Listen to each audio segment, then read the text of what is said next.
Hi friends, ഏറെ നാളത്തെ കാത്തിരിപ്പിന് ശേഷമാണ് റിയൽമി എക്സ് എന്ന സ്മാർട്ട് ഫോൺ ഇന്നലെ ഇന്ത്യയിൽ ലോഞ്ച് ചെയ്യുകയുണ്ടായത്.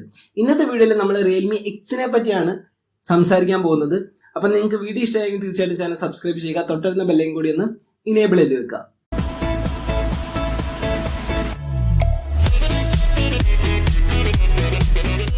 മെയിനായിട്ട് രണ്ട് കളർ വേരിയൻസിലാണ് ഈ ഒരു സ്മാർട്ട് ഫോൺ ഇന്ത്യയിൽ ലോഞ്ച് ചെയ്തിരിക്കുന്നത്. ഒന്ന് പോളാർ വൈറ്റും രണ്ട് സ്പേസ് ബ്ലൂ.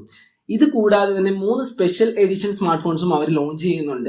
അതിനവർ മാസ്റ്റർ എഡിഷൻ എന്നാണ് പറയുന്നത്. ഒന്നൊരു ഒനിയൻ എഡിഷൻ, രണ്ടൊരു ഗാർലിക് ഡിസൈൻ എഡിഷൻ, മൂന്നെന്ന് പറഞ്ഞാൽ സ്പൈഡർമാൻ എഡിഷൻ. അങ്ങനെ മൊത്തം ഒരു 5 സ്മാർട്ട് ഫോൺസ് ആണ് അവർ ഇന്ത്യയിൽ ലോഞ്ച് ചെയ്തത്. ഇത് കൂടാതെ തന്നെ റിയൽമി 3i എന്നൊരു സ്മാർട്ട് ഫോൺ അവർ ലോഞ്ച് ചെയ്തിട്ടുണ്ട്. ഇന്ന് നമ്മൾ റിയൽമി എക്സിനെ പറ്റിയാണ് കൂടുതൽ സംസാരിക്കാൻ പോകുന്നത്. അപ്പം ഡിസ്പ്ലേയിലേക്ക് വരുന്ന സമയത്ത് ഒരു കോണിംഗ് ഗോറില്ല ഗ്ലാസ് 5ന്റെ പ്രൊട്ടക്ഷനോട് കൂടിയ ഒരു 6.53 inch full HD+ AMOLED display ആണ് നമുക്ക് ലഭിക്കുന്നത്.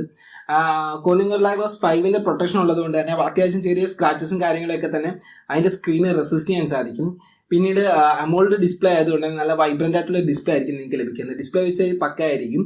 ഇനി അതിന്റെ ബാക്കിലേക്ക് വരുന്ന സമയത്ത് നമുക്ക് റിയൽമി 3 പ്രോയിലൊക്കെ കാണുന്ന പോലെ തന്നെ ഒരു പ്ലാസ്റ്റിക് കേസ് ആയിരിക്കും നമുക്ക് ബാക്കിൽ കിട്ടുന്നത്. അതായത് ഇതിന്റെ ബാക്കിൽ ഒരു എസ് ഡിസൈൻ ആയിരിക്കും പ്രൊവൈഡ് ചെയ്തിരിക്കുന്നതാണ് പറയുന്നത്. എസ് ഡിസൈൻ എന്ന് പറഞ്ഞാൽ ബാക്കിൽ നോക്കുമ്പോൾ ഒരു എസ് പോലെ നിങ്ങൾക്ക് തോന്നും. ചെറിയൊരു കർവ് കാണും, മുകളിൽ ചെറിയൊരു കർവും താഴെ ഒരു ചെറിയ എസ് കണക്കത്തെ ഒരു കർവാണ്. അത്രയോട് വലിയ സംഭവങ്ങളൊന്നുമില്ല. ഇനി ക്യാമറ ഡിപ്പാർട്ട്മെന്റിലേക്ക് വരുന്ന സമയത്ത് ബാക്കിൽ നമുക്കൊരു ഡ്യുവൽ ക്യാമറ സെറ്റപ്പ് ആണ് ലഭിക്കുന്നത്. 48 MB പ്ലസ് 5 MB ഒരു ഡ്യുവൽ ക്യാമറ സെറ്റപ്പ് ബാക്കിൽ ലഭിക്കുന്നതാണ്.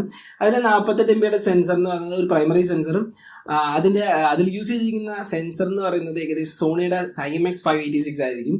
അതേപോലെ തന്നെ ഒരു ഡെപ്ത് സെൻസിങ് വേണ്ടി ഒരു 5 MB സെൻസറുണ്ട്.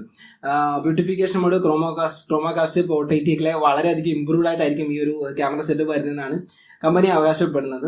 ഇനി ഫ്രണ്ടിലേക്ക് വരുന്ന സമയത്ത് നമുക്കൊരു പോപ്പപ്പ് ക്യാമറയാണ് ഫ്രണ്ടിൽ ലഭിക്കുന്നത്. 16 MB ഒരു പോപ്പപ്പ് സെൽഫി ആയിരിക്കും നിങ്ങൾക്ക് ലഭിക്കുന്നത്. അവിടെ നമ്മൾ യൂസ് ചെയ്തിരിക്കുന്നത് സോണിയുടെ IMX471 എന്നൊരു സെൻസറാണ്. ഇനി പോപ്പപ്പിന്റെ കേസ് വരുന്ന സമയത്ത് പോപ്പപ്പ് ക്യാമറ ഒരുപാട് പ്രശ്നങ്ങൾ ഉണ്ടാവാൻ സാധ്യത ഉണ്ടെന്നാണ് എല്ലാവരും വിചാരിച്ചിരിക്കുന്നത്. കാരണം അതിന്റെ ഒരു എത്ര നാൾ ലാസ്റ്റ് ചെയ്യും, അങ്ങനത്തെ കുറെ കാര്യങ്ങളിൽ ഡൗട്ട് ഉണ്ട്. അതിലും കമ്പനി വളരെ കൃത്യമായിട്ട് പറഞ്ഞിട്ടുണ്ട്. ഈ ഒരു ക്യാമറ പോപ്പ് ചെയ്യാൻ എടുക്കുന്ന സമയം ഏതാണ്ട് 0.74 സെക്കൻഡ് കൊണ്ട് ഈ ഒരു ക്യാമറ പോപ്പ് ചെയ്ത് വരുമെന്ന് അവർ പറയുന്നുണ്ട്. അതുകൊണ്ട് തന്നെ നിങ്ങൾക്ക് ഇത് ഫേസ് ഐഡി ഒക്കെ വളരെ വ്യക്തമായിട്ട് നിങ്ങൾക്ക് സെറ്റ് ചെയ്യാൻ സാധിക്കും.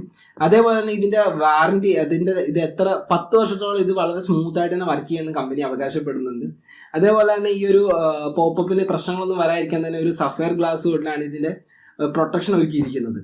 ഇനി നമുക്ക് പ്രൊസസ്സറിലേക്ക് വരുന്ന സമയത്ത് സ്നാപ്ഡ്രാഗൺ 710 ആണ് ഈ ഒരു സ്മാർട്ട് ഫോണിൽ വരുന്ന പ്രൊസസ്സർ എന്ന് പറയുന്നത്.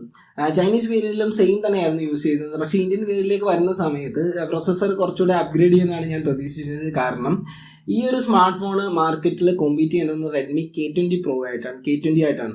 അപ്പോൾ K20യുടെ പ്രൊസസ്സർ എന്ന് പറഞ്ഞാൽ 855 ആയിരിക്കും വരുന്നത്. അതുകൊണ്ട് തന്നെ ഇവർ പ്രൊസസ്സർ കുറച്ചുകൂടെ അപ്ഗ്രേഡ് ചെയ്യുന്നതാണ് വിചാരിച്ചിരുന്നത്. GPU യൂസ് ചെയ്തിരിക്കുന്നത് Adreno 6 സീരീസ് ആണ്. അതുകൊണ്ട് തന്നെ ഗെയിമിംഗ് പക്കയായിരിക്കും. വളരെ സ്മൂത്ത് ആയിട്ട് നിങ്ങൾക്ക് എല്ലാ ഒരുവിധം ഹൈൻഡ് ഗെയിംസ് ഒക്കെ തന്നെ നിങ്ങൾക്ക് ഇതിൽ കളിക്കാൻ സാധിക്കുന്നതായിരിക്കും. ഇനി ബാറ്ററിയുടെ കാര്യം പറയുന്ന സമയത്ത് 3765 mAh ബാറ്ററിയാണ് നമുക്ക് ഈ ഒരു സ്മാർട്ട് ഫോണിൽ വരുന്നത്. കൂടാതെ തന്നെ വൂക്ക് ചാർജിങ് 3 സപ്പോർട്ടഡ് ആണ്. അതുകൊണ്ട് തന്നെ നിങ്ങൾക്ക് ഏകദേശം 1.5 മണിക്കൂർ കൊണ്ട് തന്നെ ഈ ഒരു സ്മാർട്ട് ഫോൺ ഫുൾ ചാർജ് എത്തിക്കാൻ സാധിക്കും. പിന്നീട് Android 9 Pie ഈ ഒരു സ്മാർട്ട് ഫോൺ എത്തുന്നത്. കളർ OS 6 ആയിരിക്കും ഇൻബിൽറ്റ് ആയിട്ട് വരുന്നത്. 3.5 mm ജാക്ക് കാണും. അതേപോലെ തന്നെ നിങ്ങൾക്ക് Type-C ആയിരിക്കും കിട്ടുന്നത്. ഇനി സ്റ്റോറേജിന്റെ കേസ് വരുന്ന സമയത്ത് നിങ്ങൾക്ക് ഒരു ഡെഡിക്കേറ്റഡ് മെമ്മറി കാർഡ് സ്ലോട്ട് നിങ്ങൾക്ക് ഒരു സ്മാർട്ട് ഫോൺ ലഭിക്കത്തില്ല. കാരണം ഇതിന്റെ ബേസ് വേരിയന്റ് തന്നെ ഏകദേശം 128 GB ആണ് വരുന്നത്. 2 വേരിയൻസ് ആണ് മെയിൻ ആയിട്ടുള്ളത്. ഒന്ന് 4GB 128GB വേരിയന്റ്, രണ്ടാമത്തെ നേരെ 8GB 128GB വേരിയന്റ്. അതിലെ 4GB 128GB വേരിയന്റിന്റെ വില വരുന്നത് 17,000 രൂപയും മറ്റേതിന്റെ വില ഏകദേശം 3,000 രൂപ കൂടുതലാണ്, 20,000 രൂപയാണ് വരുന്നത്. ഇനി നിങ്ങൾക്ക് മാസ്റ്റർ എഡിഷൻ വേണമെങ്കിൽ 20,000 രൂപ 1,000 രൂപ കൊടുത്തു കഴിഞ്ഞാൽ നിങ്ങൾക്ക് മാസ്റ്റർ എഡിഷനും കിട്ടുന്നതാണ്. അപ്പം ഈ ഒരു സ്മാർട്ട് ഫോണിന്റെ സ്പെക്സും കാര്യങ്ങളൊക്കെ ഞാൻ പറഞ്ഞു കഴിഞ്ഞു. അപ്പൊ 17,000 രൂപയ്ക്ക് നിങ്ങൾക്ക് ലഭിക്കുന്നത് ഒരു in display finger print scanner ഉണ്ട് ഈ ഒരു സ്മാർട്ട് ഫോണിൽ. അത് ഞാൻ പറയാൻ വിട്ടുപോയി. അപ്പം 17,000 രൂപയ്ക്ക് നിങ്ങൾക്ക് ഒരു in display finger print scanner, അതേപോലെ തന്നെ പോപ്പപ്പ് സെൽഫി, ഒരു 48 MB ക്യാമറ, സ്നാപ്ഡ്രാഗൺ 710 ഇത്രയും കാര്യങ്ങൾ ലഭിക്കുന്നുണ്ട്. അതുകൊണ്ട് തന്നെ വളരെ മെച്ചപ്പെട്ട ഒരു സ്മാർട്ട് ഫോണാണിത്. പക്ഷേ എനിക്ക് രണ്ട് പ്രശ്നങ്ങളാണ് ഈ ഒരു സ്മാർട്ട് ഫോണിൽ ചെറുതായിട്ട് തോന്നിയത്. അതിലൊന്നെന്ന് പറഞ്ഞാൽ നിങ്ങൾക്ക് അവർക്ക് 17,000 രൂപയ്ക്ക് 4 GB പകരം 6 GB കൊടുക്കാമായിരുന്നു. അതേപോലെ തന്നെ ബാറ്ററി കപ്പാസിറ്റി 3700 സംതിങ് എന്നുള്ളതിൽ നിന്നും 4000-ലേക്കും ഒന്ന് ഉയർത്താമായിരുന്നു.